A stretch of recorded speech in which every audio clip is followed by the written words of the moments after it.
Ahora es el momento de clamarle a Dios: Señor, manda tu Espíritu Santo, llénanos con tu Espíritu Santo, bautízanos con tu Espíritu Santo para dar testimonio de Jesucristo, no solo aquí en San Vicente, sino que a todo lugar donde tú nos permitas llegar con el Evangelio. Voy a pedirles entonces que abran sus Biblias en el libro de Éxodo, capítulo número 14. Vaya conmigo a Éxodo 14, por favor. Y ahí vamos a leer los versículos 8 al 10. Éxodo 14 es el segundo libro de la Biblia. Génesis, luego va Éxodo. Éxodo capítulo 14, en el versículo número 8 en adelante. Gloria al Señor. Dice la palabra así: y endureció Jehová el corazón de Faraón, rey de Egipto, y él siguió a los hijos de Israel. Pero los hijos de Israel habían salido con mano poderosa. Siguiéndolos pues los egipcios con toda la caballería y carros de Faraón, su gente de a caballo y todo su ejército, los alcanzaron acampados junto al mar, al lado de Pi-Hahirot, delante de Baal-Zephón. Y cuando Faraón se hubo cercado a los hijos de Israel, alzaron los ojos, y he aquí que los egipcios venían tras ellos, por lo que los hijos de Israel temieron en gran manera y clamaron a Jehová. Padre Santo, nuestro anhelo en todo, Señor, y en este culto es traer gloria y honra a nuestro Señor y Salvador Jesucristo. Estamos aquí, Señor, para declarar que Jesucristo es el Salvador, es el Señor, es el único mediador entre Dios y los hombres, y que no hay otro nombre bajo el cielo dado a los hombres en quien podamos ser salvos. Señor, creemos en Cristo como nuestro Redentor, como nuestro único y suficiente Salvador personal. Padre, mi oración ahora entonces es que me ayudes, Señor, a comunicar efectivamente a Dios el mensaje que has puesto en mi corazón para esta iglesia preciosa. Señor, suplico el auxilio del Espíritu Santo para articular cada una de las ideas. Espíritu Santo, habla a cada hermana y a cada hermano, toca la fibra más profunda de nuestros corazones, de nuestro ser, Señor. Y oro, Padre, que la palabra cumpla el propósito para la cual tú la has enviado. Padre Santo, si es para salvación, salva hoy los que aún no han sido salvos. Sana los que están enfermos, libera a los que están cautivos, Señor, de diferentes temores y angustias. Padre, aquellos que están débiles y, Padre, desfallecidos, Señor, fortalécelos ahora por la palabra, Señor. En el nombre de Jesucristo de Nazaret oramos, Señor. Amén y amén. Gloria al Señor. Por favor, tomen su lugar. Quisiera preguntarles si tenemos entre ustedes, hermanos o personas que nos visiten por primera vez. Si hubiera alguien, levante la mano que nos visita por primera vez. ¿No? ¿Todos son de casa? Muy bien. Fíjense que cuando el pueblo de Israel fue liberado de Egipto después de 400 años de cautiverio, esclavizados bajo la mano del faraón, debió ser tremendo. Generaciones tras generaciones viviendo en un estado de cautiverio bajo unos capataces inhumanos que estaban oprimiéndoles en todos los aspectos de la vida. En el tiempo del Señor, el pueblo fue liberado. Dios intervino y hace una demostración maravillosa de su poder. Desde el punto de vista misiológico, decimos nosotros que lo que pasó aquí en este evento que el Éxodo nos narra fue con el propósito de que toda la gente de Egipto supiera que solamente hay un Dios todopoderoso. ¿Por qué? Porque los egipcios eran profundamente idólatras, tenían múltiples ídolos, y al final los faraones mismos eran considerados dioses. Pero cuando Dios interviene en su tiempo, le deja saber al faraón y a todos los egipcios y todas las naciones que no hay otro Dios fuera del Dios de Abraham, del Dios de Isaac y el Dios de Jacob. Solamente hay un Dios eterno, todopoderoso. Amén. Dios interviene y los libera con mano poderosa y les lleva a la tierra prometida. Sin embargo, en la mente, en el corazón de la gente que ha estado oprimida por 400 años, estoy seguro que fue como, ¿qué está pasando aquí? De pronto están esclavos, ahora el Señor interviene, les pasa el Mar Rojo y ahora hay que ir a una tierra que no conocemos. Y esto, sumado al asedio de parte de los egipcios que vienen tras ellos, produjo en ellos un tremendo temor, pánico. Porque es que en la práctica, hermanos, enfrentar el futuro sin saber lo que vaya a pasar, naturalmente produce temor, que hasta cierto punto es natural. Pero cuando el temor va más allá de esto e inhibe la fe en nosotros y nos hace apartarnos de los propósitos del Señor, entonces ese temor es maligno y debe ser echado fuera de nosotros. Hoy día, en medio de la crisis global, lo que está operando en el mundo ahora es precisamente un espíritu de temor que está acabando con la salud mental y espiritual de mucha gente en el mundo de hoy. Temor a lo desconocido. Todos los pronósticos globales son ruina, y en efecto lo que le espera al mundo entero es ruina. ¿Saben por qué? Porque hemos entrado en el tiempo que se llama principio de dolores, que de manera natural, todas las mujeres que están aquí lo saben, el principio de dolores va de menor a mayor intensidad, de menos frecuente a más frecuente. Comienza con un pequeño dolorcito que puede ser cada 2, 3 horas, después cada hora y es más intenso, cada media hora y es más intenso y cada vez va más rápido, de tal manera que este proceso no termina hasta que nace el bebé. Hermanos, hemos entrado en el tiempo de principio de dolores, de tal manera que lo único que va a traer contentamiento al final de esta etapa es la venida de nuestro Señor Jesucristo. Amén. Pero mientras esto, habrá temor. Pero el temor puede llegar a ser profundamente maligno, de tal manera, mis hermanos, que nos impida avanzar en el propósito del Señor. Es por eso que en esta hora quiero hablarles bajo el tema el imperativo de desechar el temor para ver a Dios obrar en medio de la crisis. El imperativo, un mandato de desechar el temor para ver a Dios moverse en medio de nuestra crisis. Estamos en el mundo entero enfrentando una crisis, especialmente por lo que va a pasar. No sabemos lo que va a pasar. Estamos ahora mismo como iglesia local pensando, Dios mío, ¿qué va a pasar con la salud de nuestro pastor? Esto de una u otra manera ha encendido las alarmas o ha sumado mayor preocupación, y es natural. Sin embargo, quiero hoy, he orado que el Espíritu Santo hable a nuestros corazones ahora, porque es necesario desechar el temor para ver la mano de Dios moverse en medio de nuestra crisis. Amén. Hablemos entonces del temor. El temor es la timidez, el terror, la alarma, el desconcierto, la inhibición del sano juicio.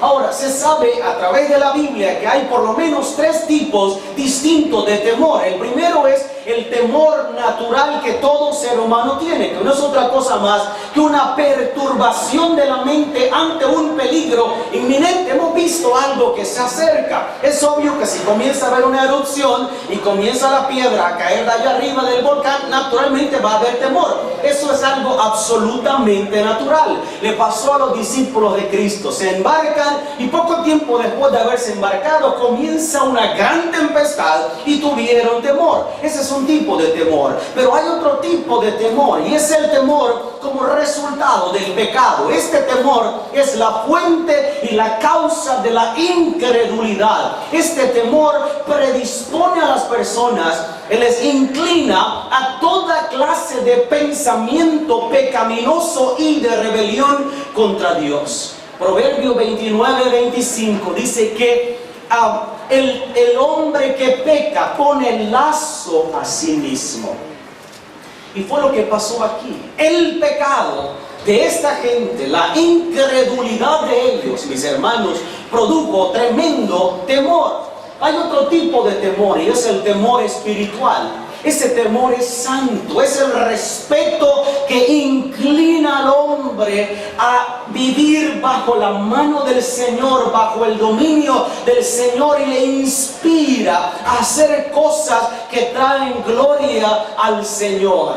Ese temor es el que nos hace vivir consagrados para el Señor. Fue esa clase de temor la que en Génesis 22:12 Dios le dijo a Abraham: he visto tu disposición para sacrificar aún a tu hijo, pero no lo hagas porque ya he provisto de un cordero para el sacrificio. Pero hoy quiero hablarles, mis hermanos, acerca de esta segunda clase de temor, el temor como resultado del pecado. ¿Por qué? Porque fíjense que el temor es el resultado de caminar por vista y no por fe. Y aquí es donde está el pecado. Las realidades de la vida están allí. Los pronósticos médicos están allí. La crisis económica está a la vuelta de la esquina, el desempleo, la ruina, el futuro. ¿Cuántos jóvenes ahora están preocupados? Voy a retrasar un año mi carrera. Otros están pensando, yo tenía que ir a estudiar fuera del país, pero ahora con todo esto no es posible. Pero este temor, repito, es, hermanos, el resultado de caminar por vista, por lo que veo, por lo que está enfrente, no por lo que Dios ha dicho que hará, porque Él es Dios todopoderoso. En Éxodo 14:10 dice: cuando Faraón hubo cercado a los hijos de Israel, ¿qué pasó? Alzaron los ojos y he aquí que los egipcios venían tras ellos, por lo que los hijos de Israel temieron en gran manera. ¿Ven lo que estábamos diciendo? Dios ha intervenido con mano poderosa, les saca, demuestra que no hay Dios sino Él, abre el mar rojo, los hace caminar en seco. Pero ahora, ¿qué es lo que pasa? Cuando ven a los enemigos acercarse, cuando miraron el ejército que viene detrás de ellos, tuvieron gran temor. El temor es el resultado de caminar por vista y no por la fe en el Señor Dios Todopoderoso. Es que cuando ellos vieron al ejército acercarse, mis hermanos, perdieron la perspectiva de la presencia y el poder de Dios para liberarlos, ignorando los eventos que acaban de pasar. Pero cuando ven esta realidad, simplemente dejaron de ver al Señor, actuaron por las circunstancias que estaban viendo y no pensando en la grandeza del Señor. Este temor, que es el resultado de tener el corazón dividido, de no estar plenamente consagrados al Señor, produce efectos severamente destructivos. El temor, hermanos, vamos a hablar de eso, los efectos de este temor, del cual hoy tenemos que ser libres en el nombre del Señor Jesucristo. ¿Por qué? Porque el temor del que estamos hablando proyecta una visión absolutamente distorsionada de Dios. No ve a Dios como quien es Él. No ve a Dios como el Dios soberano que está obrando en función de la ejecución de los planes que era trazado para la humanidad. Este tipo de temor no solo minimiza a Dios, sino que a su vez ignora lo que acaba de pasar. Dios abrió el mar y el pueblo pasó en seco. Lo liberó después de 400 años. Pero ahora, ¿qué está pasando? No están mirando a Dios y no están viendo las circunstancias. Por eso es que tenemos que comprender que este temor es profundamente nocivo. En primer lugar, este temor hace pensar que el pasado es mejor que lo que Dios ha hecho. Estaban aquí Hay tierra que conquistar, pero ¿saben lo que le dicen a Moisés? Le dicen, Egipto era mejor que esto. Allá había carne y melones y ejotes, y aunque estábamos esclavizados, pero estábamos mejor allá que aquí. El temor, mis hermanos, hace pensar que el pasado es mejor que lo que Dios puede hacer. En segundo, el temor olvida con facilidad la gloriosa intervención del Señor.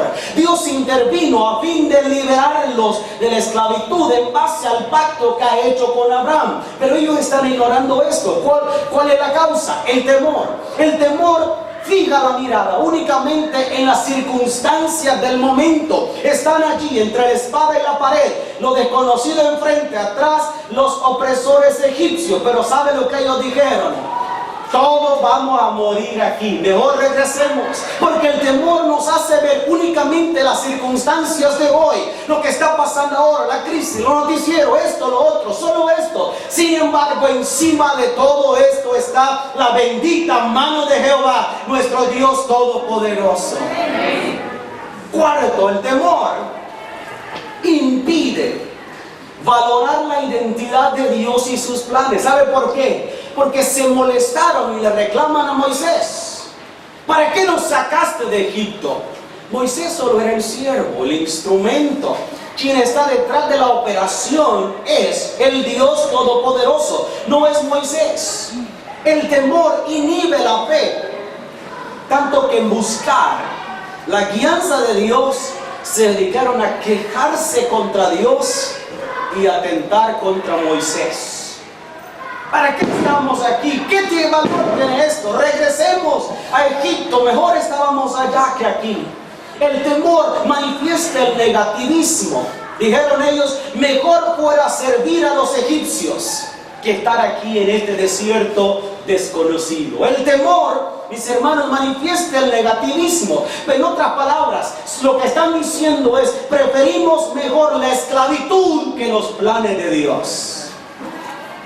El temor manifiesta la poca comprensión de los planes de Dios. Dijeron, mejor nos era estar en Egipto que haber salido. ¿Cómo es posible que alguien llegue a una conclusión tan terrible como esta? Mejor era estar en el mundo, mejor era no verme expuesto al evangelio. Ahora estoy entre la espada y la pared, porque si peco no peco bien, porque sé que estoy haciendo mal, pero aquí ¿qué hago? El temor no solo manifiesta la poca comprensión de Dios, sino que manifiesta que el compromiso con Dios es casi nulo. Dijeron, mejor regresemos a Egipto antes de continuar, porque entre más avanzamos el problema se agrava más. Mejor aquí, ahora regresamos a Egipto. Manifiesta que el compromiso con Dios es nulo, es casi nada. Manifiesta que no conoce al Dios que lo ha liberado del mundo de la esclavitud, del pecado. Además, el temor produce menosprecio a Dios y a sus planes. Ellos dijeron, déjanos servir a los egipcios. ¿Cómo puede alguien comparar servir a Dios con servir a los egipcios que por 400 años les han esclavizado? Déjanos, vamos a regresar y vamos a servir a los egipcios. ¿Qué manifiesta esto? El menosprecio a Dios. Una persona atemorizada, víctima o esclavizada del temor, hermanos amados, menosprecia a Dios. Dios dice, yo soy Dios todopoderoso y sigo sentado en el trono, y el mundo funciona porque yo lo sostengo, porque yo soy el que armonizo lo que está pasando en el mundo. Pero la gente dice, no, mejor vamos a regresar a Egipto, allá es mejor que lo que Dios está haciendo. El temor produce estancamiento. No es cierto que el pueblo, habiendo sido liberado, llegando ahí y estando contemplando la promesa del Señor, ¿qué es lo que ellos prefieren? Regresemos a Egipto. Es que, mis hermanos, el temor imposibilita al que lo tiene ver lo que Dios tiene preparado después de la crisis de nuestra vida. Y estamos esclavizados. Quiero invertir, no, porque no se puede. Quiero ir para allá, no, no se puede. Vamos a hacer esto, no. Debo contarle un par de historias interesantes, hablando con un hermano querido de la iglesia, médico, su esposa maestra. Un par de días antes de que el gobierno estableciera el confinamiento obligatorio, el doctor tenía en mente ya poner un negocio, independizarse y poner su propia clínica. Pocos días después, el confinamiento obligatorio. Y con ello, no hay ingresos. ¿Cómo vamos a pagar la casa, la educación, los compromisos, la empleada, esto y esto, más esto, más esto? Pero ellos, que yo les conozco, son gente de mucha oración, comenzaron a buscar al Señor. Dijeron, Señor, no nos vamos a amedrentar por esto que está pasando. Señor, ¿qué tienes para nosotros en medio de esta crisis? Y hace una semana atrás fuimos con mi esposa para cenar con ellos. Y nos dan un testimonio tan poderoso. Dice, nunca antes en el ejercicio de la carrera nos ha ido tan bien económicamente hablando que en medio de la crisis. Porque el tema es no amedrentarse, ni quedarse estancado, ni pasmado o encorvado, porque no sabemos lo que va a pasar, no podemos avanzar, porque nadie sabe el futuro. Dios tiene control de cada circunstancia de la vida. Amén. Y nosotros no nos movemos por lo que vemos, sino por la grandeza de nuestro Dios y lo que Él hará con nosotros. Amén. El tema aquí es saber escuchar al Señor. Quiero ir entonces a la segunda parte del mensaje. ¿Cómo vencer este temor tan destructivo del que ya hemos descrito? ¿Cómo vencer el temor para moverse, para moverse en la dirección del Señor a fin de ver a Dios obrando en nuestras vidas? Vea conmigo el versículo 13. Y Moisés dijo al pueblo, no temáis, estad firmes y ved la salvación que Jehová hará con vosotros, porque los egipcios que hoy habéis visto, nunca más para siempre los veréis. Jehová peleará por vosotros y vosotros estaréis ¿qué? Aleluya. No se amedrenten. No se amedrenten. Aquí entonces viene el consejo bíblico. ¿Cómo enfrentar este temor desastroso? ¿Cuántos de ustedes han sufrido algún tipo de temor en las últimas semanas o meses? ¿Cómo enfrentarlo? Aquí está la receta de Dios. ¿Cuántos dan gloria al Señor por eso? Aquí está la receta del Señor. Número 1. Le dijo Moisés en el versículo número 13, no teman. Aquí tenemos un imperativo. No tengan temor. No teman, y esto es importantísimo. Entonces, para mis hermanos, para vencer el temor, en primer lugar, es necesario desecharlo. Y es importante que consideremos este aspecto de desechar el temor. El temor, como dijimos, es el resultado de ir por vista, por lo que veo, no por la fe. Por tanto, aquí está el problema. De la manera que usted alojó, permitió que el temor se apoderara de usted, ahora mismo entonces lo desecho en el nombre del Señor. Porque no actuamos por vista, sino por fe. Actuamos viendo al invisible. Entonces, es precisamente allí cuando, en primer lugar, tengo que desechar el temor. Decirle, temor, yo vivo para la gloria del Señor. Y aunque no haya frutos en las vides, aunque las vacas ya no den nada, aunque no haya ovejas en la manada, yo seguiré creyendo en Jehová Dios Todopoderoso. Amén. No me amedrento. Aunque no esté lloviendo más sobre la tierra, todavía habrá un río para alimentar al siervo. Y si el río o el riachuelo se acaba, allá en la otra ciudad habrá una viuda, porque Dios está en control de la crisis que está pasando en el mundo. Desecha el temor. Número 2. Bueno, más bien, ¿cómo desechar el temor? Es la gran pregunta. En primero, para desechar el temor es necesario, mis hermanos, considerar el efecto negativo de este. ¿Qué está pasando en la vida de mucha gente hoy día?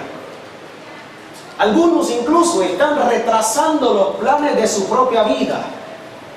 ¿No es cierto eso? Pensando en casarse, no, mejor no. Yo no le digo que se case tampoco. Pero, ¿qué quiere Dios que yo haga? Le voy a contar por qué. Eran esclavos en Egipto, ya lo hemos dicho, pero había unos jovencitos de fe. Jocabed y su novio, esclavo por 400 años bajo el dominio rígido, estricto de los egipcios. Pero estos muchachos de fe decidieron casarse en medio de las condiciones más paupérrimas que alguien pueda pensar.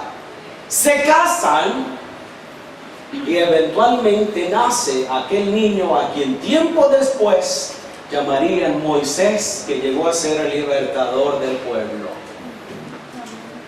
No permitieron que el temor estorbara lo que Dios estaba planificando hacer. Considere esto, escucha al Señor.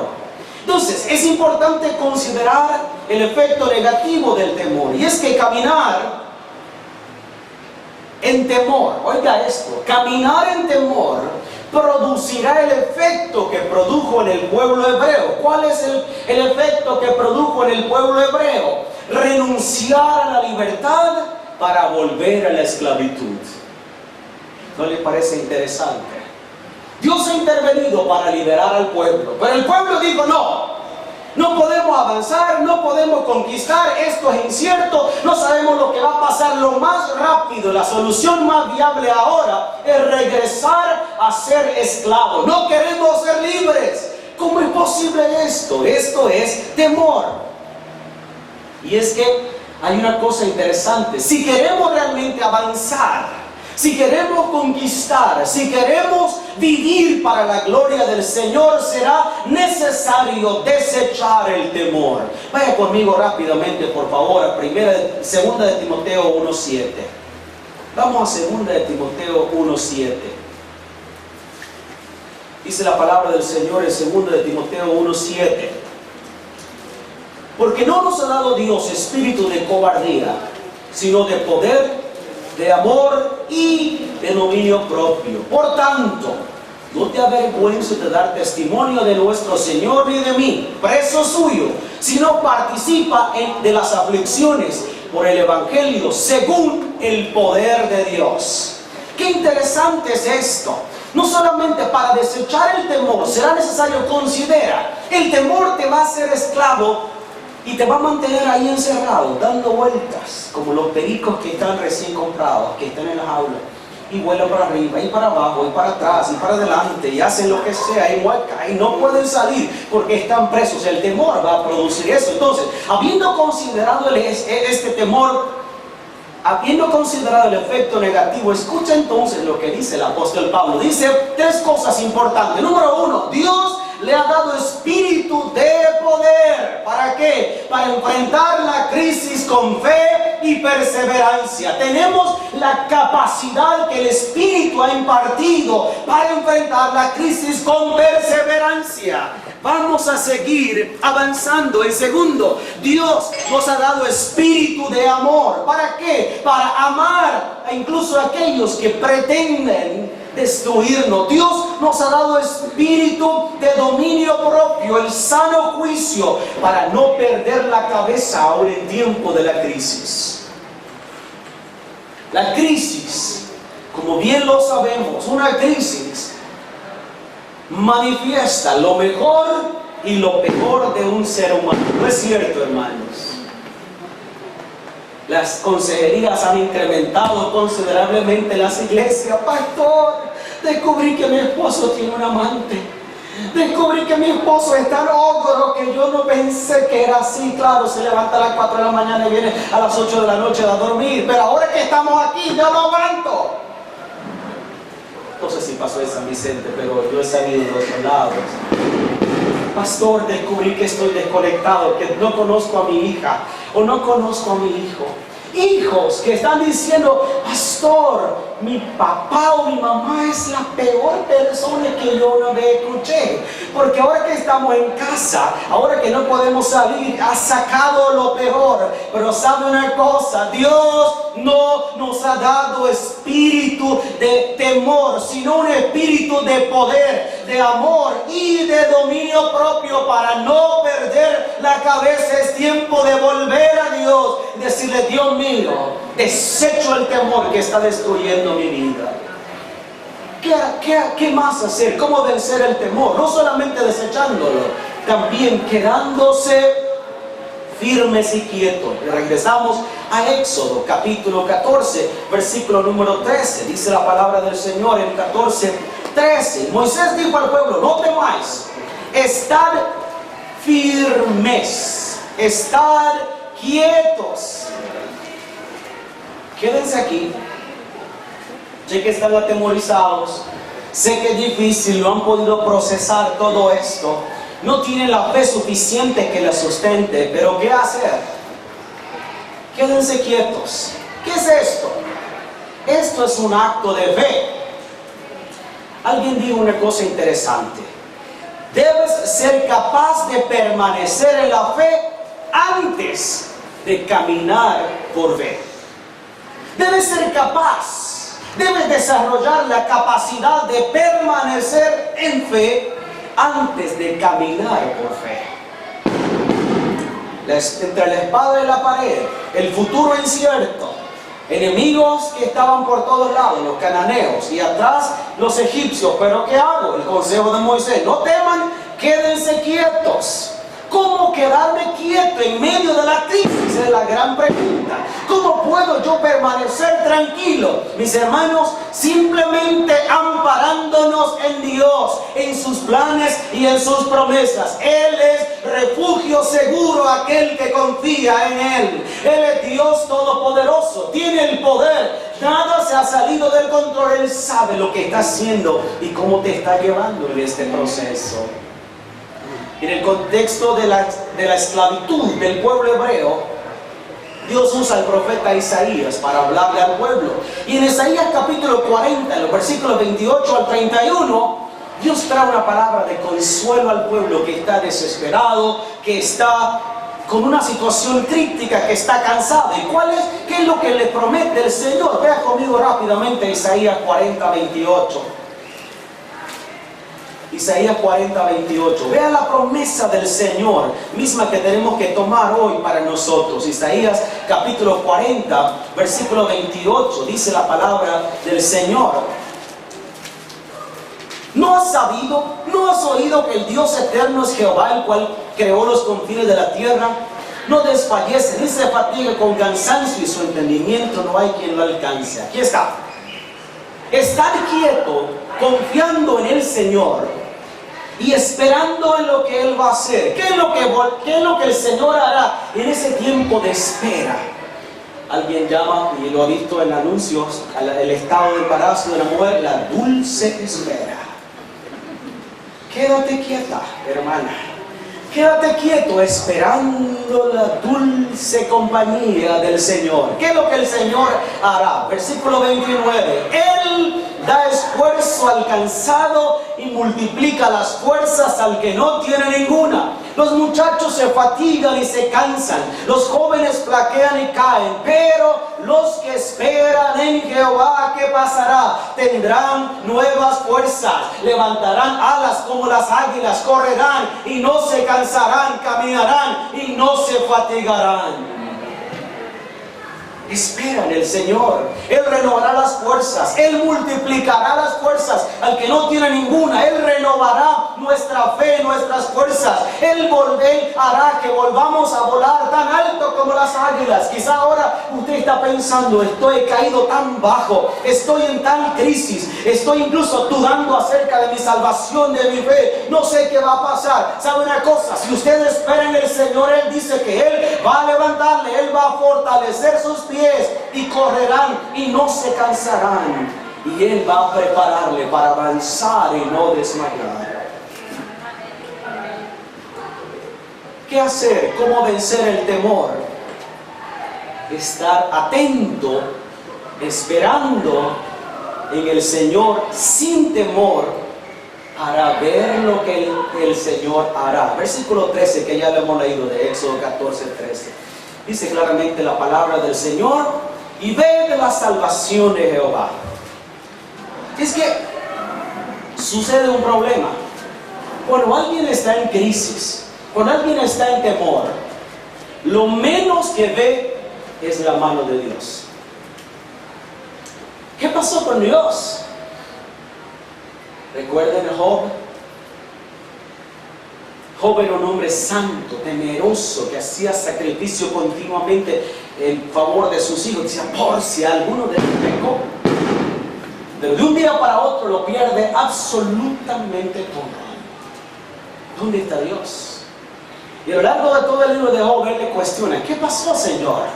¿Y cómo es posible que ahora que te clamo, que te busco, escondes tu rostro de mí? Señor, te ha vuelto mi enemigo. ¿Cuántos ahora están batallando con esa idea en la mente? Dios se volvió mi enemigo. No escucha mi oración, ni clamo, y ayuno, y vigilo, y hago esto y lo otro. ¿Y dónde está el Señor? ¿Sabe una cosa?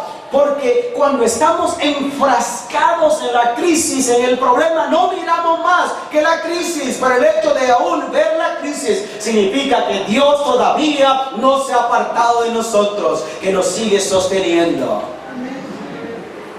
Jehová peleará por vosotros y estaréis tranquilos. Estar atento para ver la salvación del Señor. ¿Qué es lo que hará el Señor? Dice el versículo 14: Él mismo peleará por usted. Él mismo peleará por usted. Él mismo tomará su batalla, su lucha, su confusión, su ruina. Él mismo la tomará. Y Él le dará a usted la victoria. Fortalecerá nuestros corazones, nuestra mente, nuestra voluntad, nuestras emociones. ¿Qué hacer entonces? No tema. No tema. Quédese quieto. Observe cada cosa que el Señor está haciendo. Es que a veces olvidamos lo que el Señor está haciendo. Josué tenía ese problema. No Josué. Josué hace notar el problema del pueblo de Israel. En el capítulo 23 y 24 de Josué habla precisamente acerca de esto. Josué les dice: yo estoy viejo, voy a terminar mi carrera dentro de poco, pero tengo temor de que ustedes no están calificados, no quieren servir al Señor y han olvidado todo lo que el Señor ha hecho en favor de su pueblo.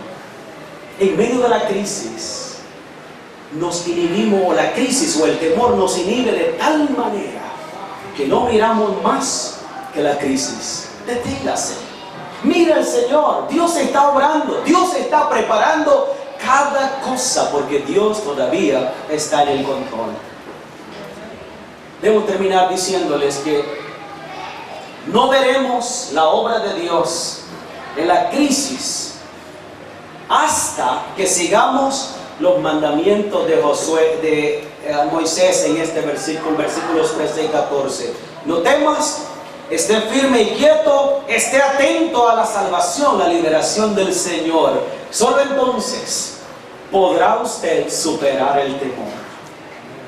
Solo entonces estará tranquilo. Solo entonces podrá decir, como decía el salmista David: aunque un ejército acampe contra mí, no temerá mi corazón. Aunque contra mí se levante guerra, yo estaré confiado. También decía David: el Señor es mi pastor y nada me faltará. Y aunque ande en valle de sombra y de muerte, no temeré mal alguno, porque tú estarás conmigo, tu vara y tu cayado me infundirán aliento. No creo que la crisis global desaparezca. No desaparecerá. Pero lo que sí tendremos siempre es el cuidado del buen pastor. Lo que sí tendremos siempre es el refugio seguro de nuestro Dios. Lo que sí tendremos siempre es el pastoreo de nuestro buen pastor, el Señor Jesucristo, quien sabe cómo defender a su rebaño del ataque del enemigo. Y eso lo hará estar tranquilo. Un hombre o una mujer que conoce a su Señor Vive tranquila o vive tranquilo. No permite que el insomnio sea su compañero en las noches calurosas o frías de la vida. Sino que dice, Señor, tú estás conmigo. Yo iré adelante. El temor no me paraliza más, porque no se trata de lo que estoy mirando aquí, se trata de ti, de lo que eres y de lo que tienes para mí. ¿Por qué no inclina su rostro, por favor, y vamos a tomar un momento para hablar con el Señor? Ahí donde está, inclina su rostro. Padre de gloria, estamos aquí delante de tu presencia santa. Señor, humanamente hablando, hay razones suficientes para sentir temor e incertidumbre. Señor, el peligro es cuando este temor, Señor, nos paraliza. Cuando este temor se convierte en pánico y nos inhibe, Señor, la fe, y nos hace minimizar la grandeza del Señor y, en el peor de los casos, menospreciarte a ti y los planes maravillosos que tienes para nosotros.